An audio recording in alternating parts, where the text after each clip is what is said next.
সেগুলো আমি স্যারের সাথে কোনোদিন আলোচনাও করিনি, বলিও নি। সেগুলো দেখি আগের থেকে মানে একদম হয়ই না। আর মানে কি বলবো, আমার গ্যাস অ্যাসিডিটি, আমি রেগুলার গ্যাসের ওষুধ খেতাম। এখন আগের থেকে মানে ফিট আর ফাইন আছি। আমি কি বলবো, স্যারকে ম্যাডামকে অসংখ্য ধন্যবাদ।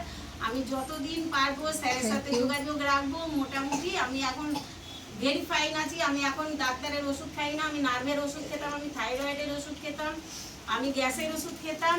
আর আমার তো এমনিই মানে লেগেই থাকতো সারাদিন, সারা সকাল আমি সকাল থেকে ওষুধ খেতেই থাকতাম। এখন মোটামুটি আমি একটা ওষুধ খাই শুধু থাইরয়েড। তখন আমার ওয়েট ছিল 66 কেজি 600। আমি এখন 12 কেজি কমিয়েছি। 14 কেজি বলেছিলেন, 12 কেজি কমিয়েছি। তার জন্য আমার হাঁটু ব্যথা ছিল প্রচণ্ড, গ্যাস অম্বলের প্রবলেম ছিল, সেগুলো এখন সব রিভার্স করেছে। পিরিয়ড হলে প্রচণ্ড পায়ের যন্ত্রণা হতো, মাইগ্রেন ছিল।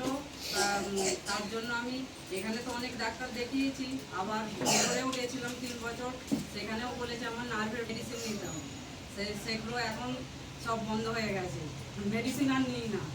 এখন খুব ভালো আছি। Thank you sir, thank you ma'am. আমাকে ওয়েট ছিল 86 কেজি ওয়েট ছিল। আমার পায়ের প্রচুর সমস্যা ছিল। আমি 6 মাস সিঁড়িতে উঠতে পারিনি, ছাদে। আমার দোতলা বাড়ি, আমি 6 মাস উঠতে পারিনি।